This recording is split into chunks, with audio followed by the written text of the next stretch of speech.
Hi everyone, my name's DIABETOR, and today I'm going to show you how to make the ultimate Colossal Weapons build in Elden Ring. Everyone knows there's nothing more satisfying than hitting a dragon on the head with a hammer that's twice the size of your own body. Colossal Weapons are super fun to use and they can do a ton of damage, especially when built correctly. And since the Colossals in this game are really varied, you have a lot of customizability for the build. So today, I'm going to show you how to make the ultimate Colossal Weapons build so that you too can easily experience the joys of using Colossal Weapons. If you find this video helpful, please leave a like, share the video, and consider subscribing. It really helps me out. First, I'm going to give you an overview of the build, including all of the stats, weapons, talismans, armor, spells, and other buffs that we're going to use in the build. Then we'll go over a brief leveling guide so that you know how to allocate your stats as you're playing through the game.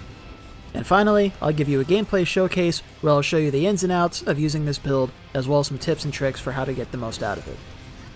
First, let's go over the stats. As usual, I make my builds at level 125 using the Wretch as my base class. This is just how I prefer to make my builds. You can use any class you want. I think Vagabond is probably going to be the most optimal for this one in case you're making this from scratch. And you can go to any level you want. 125 is just the level that I personally prefer to stop my builds at. As for the stats themselves, first off, we've got Vigor. I like to bring my Vigor up to 50 on most of my builds. You really should go to 60, and if you level up past 125, that's the first thing I recommend doing, is bringing Vigor up to 60. Vigor is by far the most important stat in this game. Doesn't matter what your build is, doesn't matter what your playstyle is. If you don't have enough Vigor, then you get hit by the boss and you die after, like one or two mistakes, and it sucks, and the game gets really frustrating. Make sure you level up your Vigor. You need Vigor. So I go up to 50 because I feel like that's a good in-between between the bare minimum of 40 that you should have and the recommended 60 that you should have. But you should definitely level it up to 60 if you go past level 125. After that, we've got Mind. I only brought this up to 12 because I had like 2 extra stat points lying around that didn't really fit anywhere else per se. We're not going to be using all that much FP in this build outside of casting the initial buffs, but you can just drink 1 blue flask and then that restores your FP. And the Ashes of War that we're going to be using aren't really that FP intensive, so we really don't need that much Mind. After that, I brought Endurance up to 33. We're using some pretty heavy weapons, and I like having the Knight Armor, which is reasonably heavy, so having that Endurance gives us some nice overhead. You could get away with having like 30 or maybe like 28 or something if you're going to use some of the lighter weapons in this build, but I like just having the extra overhead so that when you're swapping stuff around, like, mid-exploration or whatever, you don't accidentally end up in heavy load. After that, we've got our damage stats. As you might expect with the Colossal Weapons, most of them scale pretty well with Strength, so that's the primary damage stat that we're going to be using here. I will talk about some other ones later on during the gameplay showcase, because I don't want to make this segment too long. There are other Colossal Weapons you can use that scale with Dexterity better, or that scale with like Intelligence or Faith. But for this build, I decided to go with just the more basic ones because they're easy to get and they're super reliable. So I brought Strength up to 50. We also have 14 Dex because that's required for the weapons that we're using. I put no points into Intelligence or Arcane because we're not using either of those. And then for Faith, I brought that up to 25 so that we can have a few buff spells such as Golden Vow and a couple other ones that I'm going to talk about. Now, on the topic of Strength, I do want to point out that depending on the class that you're making this build with, you might end up with slightly different numbers than what you see here. So what I usually do is if I'm at level 125 and I respec my character, I get all the stats before the main damage stat, and then any points left over, I dump into the main damage stat. So like if you're a character that starts off with like higher intelligence, for example, then you might end up having like 46 strength on this build or something, and that's fine. As long as you have the minimum required of 40 so that we can two-hand the Giant Crusher and wield that, then you're going to be fine, and you'll do plenty of damage. That's it for our stats, so now let's talk about the weapons, talismans, and armor that we're going to be using in this build. So like I said in the intro, there are a lot of different Colossal Weapons in this game, and so you have a lot of variety in what you use. So there's a link to this build down in the description where you can go and you can mess with the stats and see all the stuff for yourself. And if you go to the weapons inventory, you'll see I put in a few different Colossal Weapons here. We're focusing on strength, so if we want to use Colossal Weapons that scale well with strength, and I also went with ones that are easy to get early on, Like the Golem's Halberd, for example, you can just farm that from the Golems in Limgrave. It usually doesn't take that long to get because it has a decent drop rate. Or the Watchdog Staff, I forget which catacombs that's in, but you can literally just run over to the catacombs in like 5 minutes from starting the game and grab it. It's a solid, early Colossal Weapon that's easy to get. There are a few more Colossals that we also have the stats for, but they're not quite as optimal as these ones, so I didn't include them. But like another solid one is like the Troll's Hammer, which has a good Ash of War on it too, Troll's War, that you're going to see in the gameplay showcase. But yeah, so you really can't go wrong with these ones. And the main ones that you're going to see me using in this video are going to be the Prelate's Inferno Crozier, the Golem's Halberd, and the Giant Crusher. If you want to use different Colossals, then you can go to the link in the description and you can mess around with the build yourself and see like the different damage numbers on the different Colossal weapons and stuff, but you cannot go wrong with the ones that I chose here. I also want to say, like I mentioned earlier, there are other Colossal weapons that scale better with Dex or something. Like, for example, there's the Duelist Great Axe and the Rotten Great Axe. Those, people assume that they're strength weapons because they're huge Colossal weapons that are slow and they have a 30 strength requirement. But those actually scale best with dexterity. So you'd want to use those on a dex build. You want to get like 20 strength so that you can two-hand it, and then you would want to use as much dex as possible to get the best damage out of that. So that's why I didn't include those in this build, and it's a real shame because I really love the Rotten Great Axe, but I'll probably make a separate video about that by itself because that's a great axe. But overall, my point is, make sure whatever weapons you choose to use in this build scale well with strength, because that's the primary thing we're focusing on, and not all of them actually scale well with strength. So with that out of the way, I also want to talk about the Ashes of War real quick. You'll see on the Prelate's Inferno Crozier, the Golem's Halberd, and the Giant Crusher, I have Cragblade, Lion's Claw, and Royal Knight's Resolve respectively. Those are all solid Ashes of War that you cannot go wrong with no matter what weapon you put them on. On the Inferno Crozier, I chose Cragblade because I just wanted to have a weapon that has Cragblade on it. It increases your physical damage by 15% and your poise damage by 10%. And so that makes it really good for stance breaks, especially if you go with the charged heavy attacks like you saw me use against the dragon in the intro. For the Golem's Halberd, I just put Lion's Claw on that because I wanted to have a Colossal to put Lion's Claw on, and that is a solid Colossal weapon. And then for the Giant Crusher, I went with Royal Knight's Resolve because Giant Crusher gets some of the highest damage per hit in the game, and so Royal Knight's Resolve increases your damage by 80% for one hit. And so, as you also saw in the intro, you can just fucking delete bosses with that, and it's awesome. So that's why I put Royal Knight's Resolve on the Giant Crusher. You've got other options for different Ashes of War. You can use something like Troll's Roar, which is something you're going to see me use. That one gives you a whole bunch of hyper armor, and it's just like an AoE that like just knocks everything around you away from you. And so, that's really good if you're getting surrounded by enemies or something like that. You can use Waves of Darkness, which is another high hyper armor area of effect Ash of War. And so that one's really good in PvP specifically. If you're getting ganked, you can, pull out Waves of Darkness and use that as like a get the fuck away from me kind of thing, and give yourself some breathing room. There's Chilling Mist in case you want to do Frostbite buildup. You can never go wrong with Frostbite because frostbitten enemies take 20% more damage for 30 seconds while they're frostbitten. So, you hit them with Chilling Mist and the Frostbite, and boom, suddenly you're doing an extra 20% more damage on top of all the damage that we're already doing to the enemy. So you have a lot of options, and you can mess around with the different Ashes of War and see what works for you. But these are just solid ones that I recommend that are easy to get and universally solid. You may also have noticed I included the Misery Cord and the Dragon Communion Seal. So the Misery Cord gets some of the highest crit damage in the game, and so that's a really solid option. If you're going to go for stance breaks, you can break the enemy stance with the Colossal, then switch to the Misery Cord for the crit, and then switch back to your Colossal weapon. I gave it the Fire Affinity because that's going to give us the more damage than if we had the Heavy Affinity on it. But if you put an element on a weapon, then it'll usually do more damage when you get a critical hit on an enemy. So that's why we have Fire, because that scales with strength, and it adds the fire elemental damage to the Misery Cord. And I also use the Endure Ash of War on it, because it's just a nice Ash to be able to swap to. You use Endure, and then it gives you 45% damage negation, and like infinite hyper armor for 3 seconds, so you can't get staggered by anything. And so if you need to heal, or if you need to like cast a buff or something like that, it's a really solid thing to just have immediately accessible.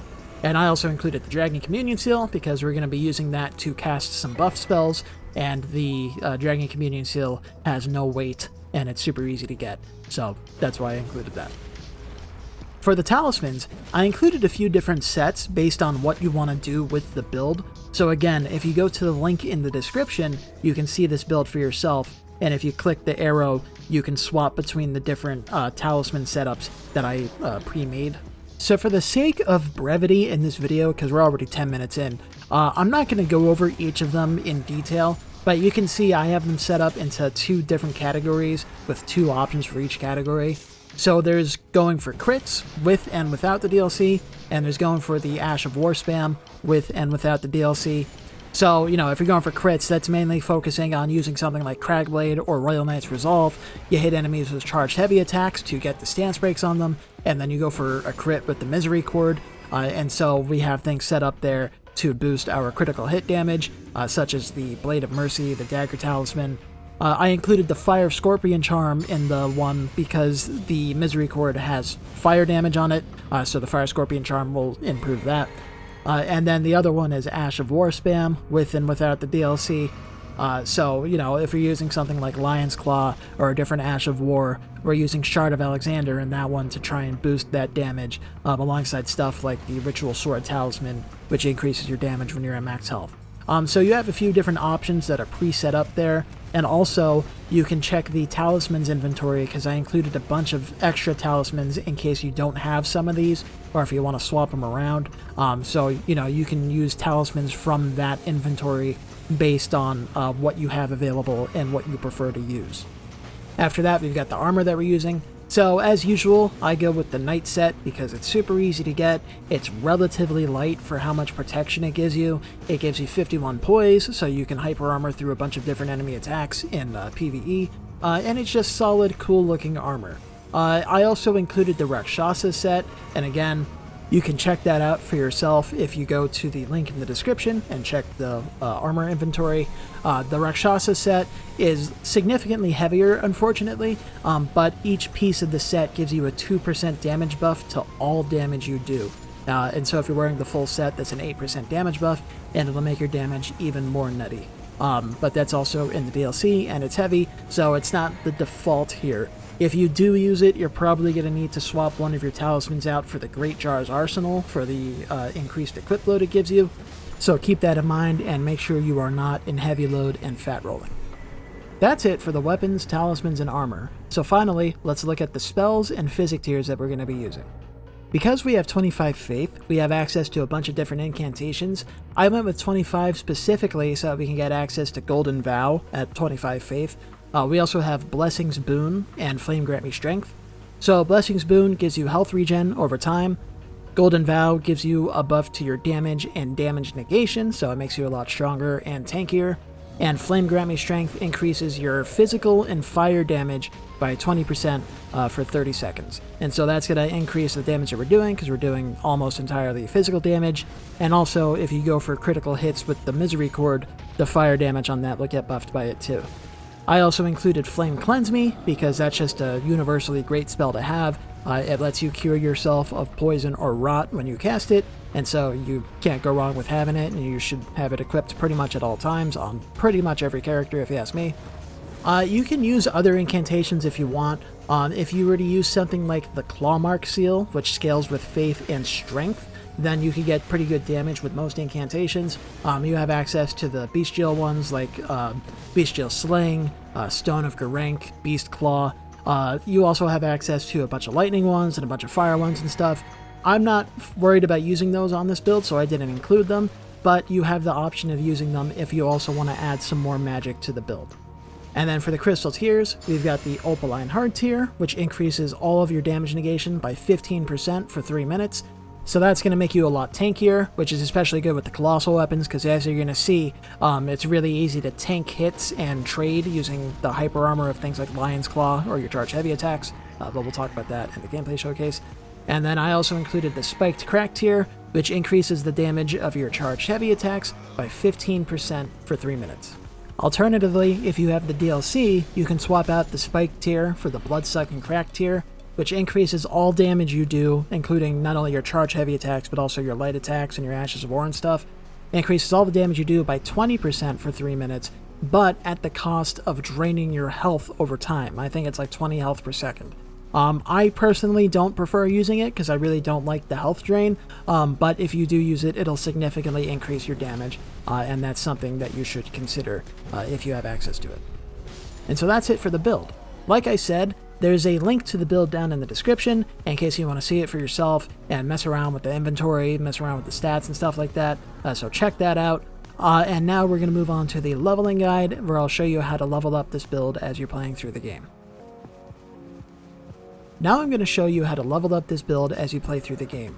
So first off, we're going to start at level 50. By this point, you should absolutely have 40 Vigor. There's no good reason not to. Vigor is by far the most important stat in the game.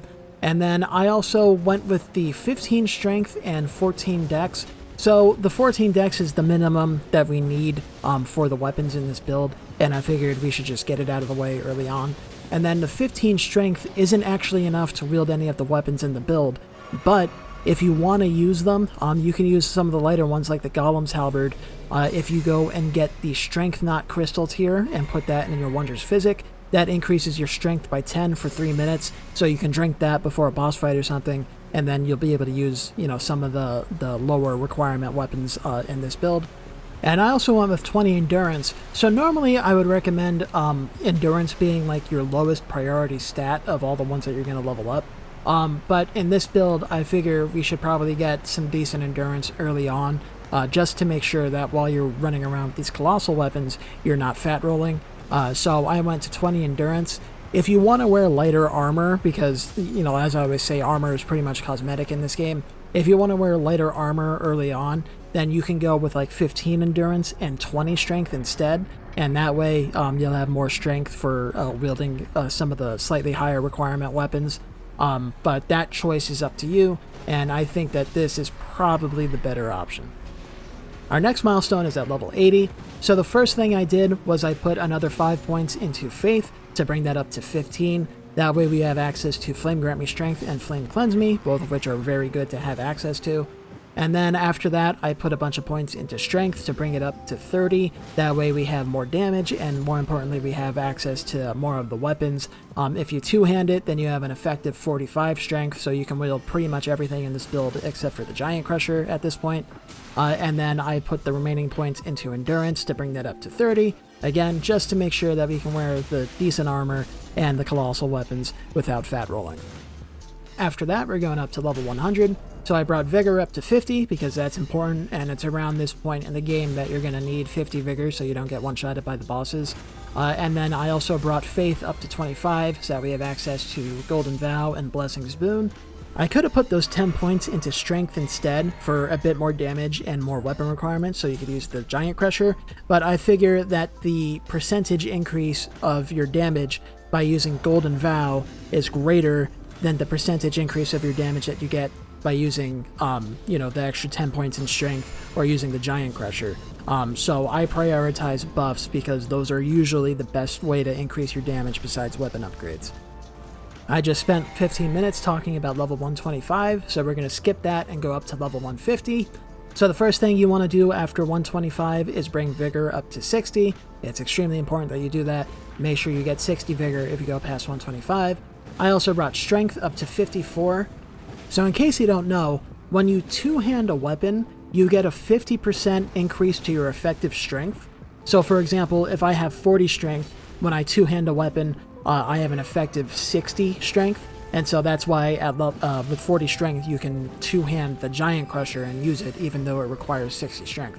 So at 54 strength, when you two-hand a weapon, it brings you up to 81, which is just above the strength soft cap of 80, and so that's the last spot where you get good returns for putting points into strength, assuming you're two-handing, so that's why I went to 54 strength. And then after that, you see it says I have 11 unallocated stat points. That's because I didn't really want to put them in a specific spot yet. So, like I said, there's a lot of different colossal weapons, and they scale with different stats and have different requirements. So I figured I would leave those 11 points up to you. You can put them into something like, say you want to use the Blood Fiend's arm, you can put them into Arcane. If you want to use the Falling Star Beast Jaw, you can put them into Intelligence. You can choose how you want to customize this build going forward, because you've got plenty of stat points to work with, especially when we make the jump to 200 next. So at this point, I left some unallocated points up to you. Now, with that said, by level 200, you should have 80 strength for this build, because when you're using Ashes of War on your weapons, such as Lion's Claw, that actually doesn't get affected by the two-handing bonus, so bringing your strength up to the soft cap of 80 on its own does increase the damage of the Lion's Claw by a lot more. But, you know, don't go past 80 strength, because that's the last soft cap, and you got basically nothing for going past that.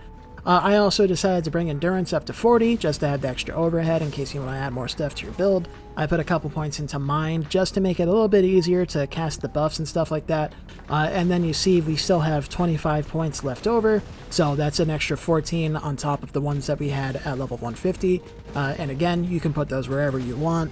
I would probably put them into, like, Arcane, because the Blood Fiend's arm is kind of ridiculously strong. I'll probably make a video about using that weapon specifically too. But, you know, where you put them is up to you. You could put them into Dex if you want to use something like the Rotten Great Axe, or if you want to use, like, Giza's Wheel, which is a quality weapon. It scales with both Strength and Dex. You know, you have options here with what you do with the build, and so I'm going to leave that up to you. And with all that said, it is now time to go on to the gameplay showcase, where I'll show you how to use this build and give you some tips and tricks for how to get the most out of it. So at the very start of this showcase, I'm going to take the opportunity to stress the importance of using your buffs. Your Wondrous Physic and the spells that we've got, which are Blessings Boon, Golden Vow, and Flame Grant Me Strength, in that order, are super important to really making sure you're getting the most out of this build. I see a lot of people not use buffs before boss fights and stuff like that. And it's just a waste. You have the Physic, it's free to use, you have easy access to incantations and stuff, so make sure you're using them. There's also things like the weapon buffs, such as Cragblade on the Pellets Inferno Crozier, which you saw me use here. So make sure you use those, because they will increase how effective your builds are by a lot. Doesn't matter if it's this build or any other build, make sure you're using buffs that you have access to. But yeah, so you see here, I went for those charge heavy attacks. I fucked up his head. I traded a hit with him, but because we've got a bunch of damage negation, it barely did any damage. I also want to point out I'm on New Game Plus in this save, so even though I'm fighting early enemies, they're actually scaled up to be like end game level. So yeah, I'm not just like picking on weak enemies with you know, like end game weapons. Here I wanted to show off, if you are using a Colossal Weapon on horse, you can do the tap heavy attacks, and if an enemy is like on foot, then it'll like launch them up into the air, and depending on the enemy, you can actually use that to like stun lock them, and so in some cases that's a useful trick to have.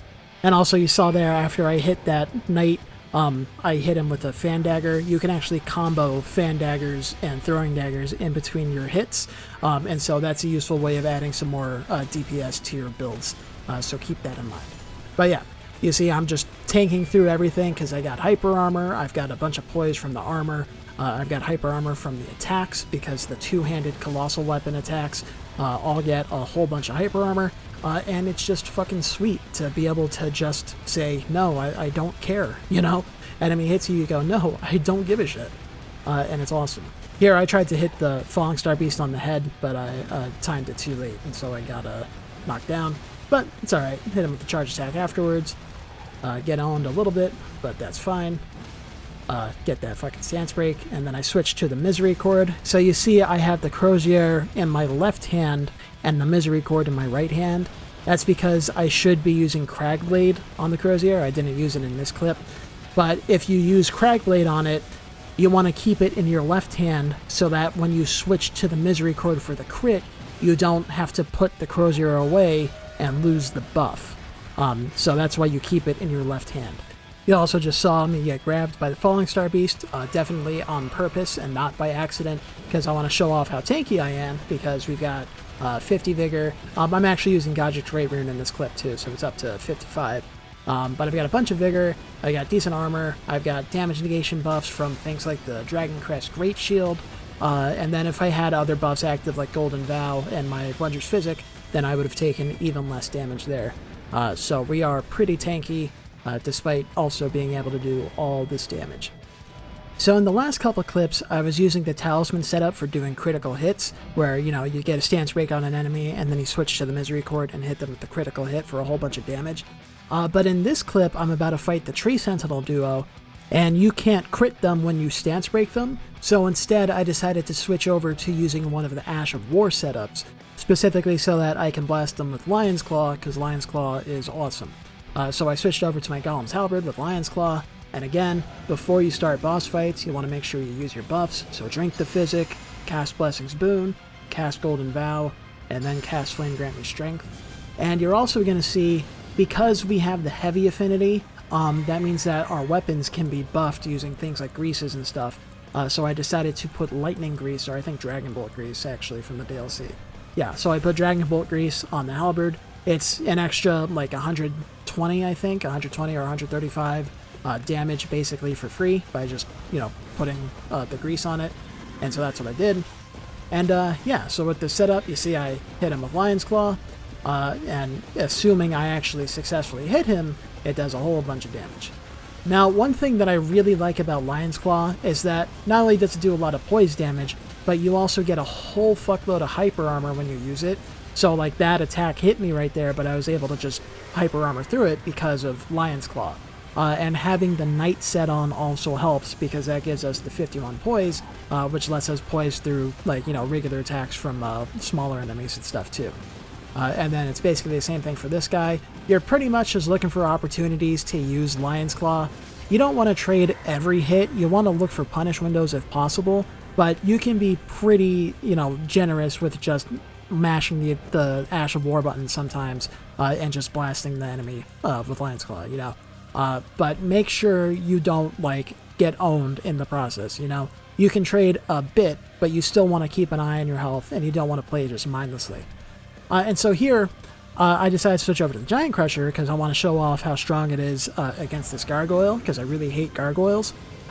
So one thing I want to say is that, oh, also, by the way, you can cast spells on Torrent if you have your seal equipped, by the way. You can cast most spells. But yeah, and then two-hand the Giant Crusher, and I'm going to use Royal Knight's Resolve once I get off the horse. One thing I want to say is that before today, because I recorded this today too, I have never used the Giant Crusher before. I just had no interest in using it. And I regret that, because after using it today, I have found quite a bit of appreciation for this weapon. That damage is pretty stupid. You're going to see in one of the upcoming clips, I'm going to kill another gargoyle in like 2 hits because of it. So yeah, Royal Knight's Resolve on the Giant Crusher for that 80% damage is great. And it's awesome. Especially when the enemy is weak to strike like that gargoyle was. Here I'm going to fight the Draconic Tree Sentinel. A lot of people struggle with him because he's reasonably tough. He also cannot be critted, so I wanted to use the Giant Crusher, and I have Royal Knight's Resolve on it. Royal Knight's Resolve does not get buffed by the Shard of Alexander, so that's why I don't have Shard of Alexander. I instead went with a bunch of stuff that's going to increase just my regular hit damage, like the Two-Handed Sword Talisman and the Ritual Sword Talisman, which increases all the damage you do when you're at max health.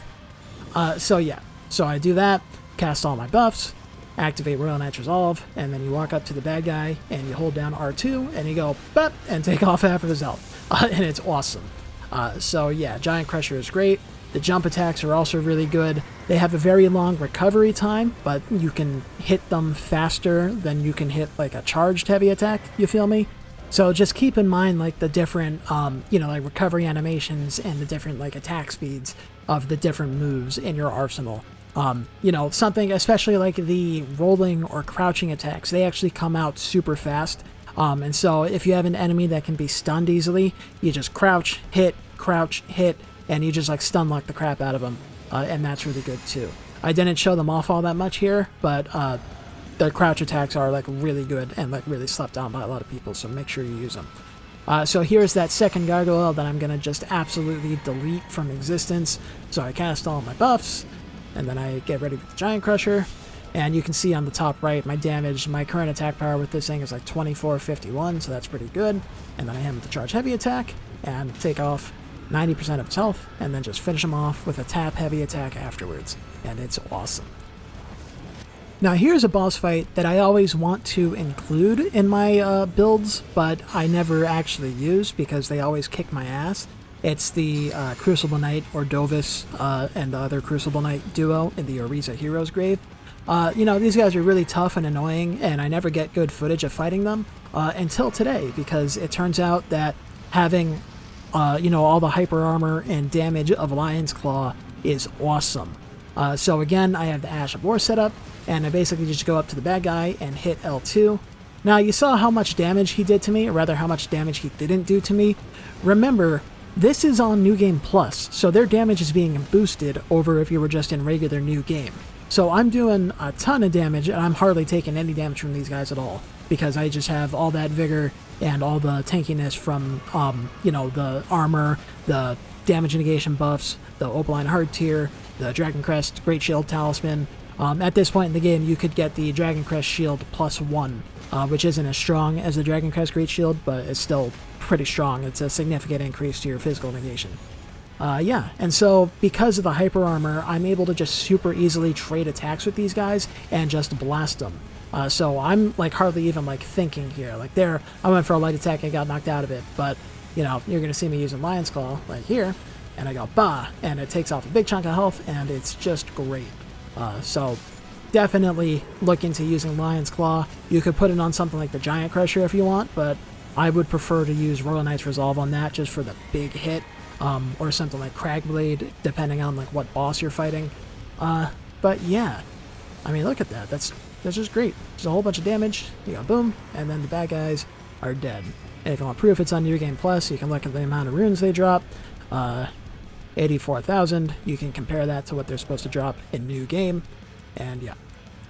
Now, I mentioned the Ash of War Troll's Roar earlier, because it's an area of effect around you, and it's really good for dealing with groups of enemies. It gives you a whole ton of hyper armor, like an obscene amount of hyper armor, and it does pretty good damage like that. So, you know, if you can get access to that, it's in the mountaintops of the Giants. But if you get it, it's a really solid Ash to have for like crowd control if you're getting surrounded by bad guys. It's good in PvP if you're getting ganked. There's also like Waves of Darkness, like I said. And then it can also do a follow-up attack that does a ton of damage. So that is a good one to have. And then to cap it off, I'm going to fight R'hllana. So I do have Shadow Tree Blessing of 20, but I'm also in New Game Plus, and I had killed Radahn in the previous New Game, so the health of all the bosses and stuff in the DLC are increased, because that's what happens if you kill Radahn. It gets even more health in the next New Game cycle. So yeah.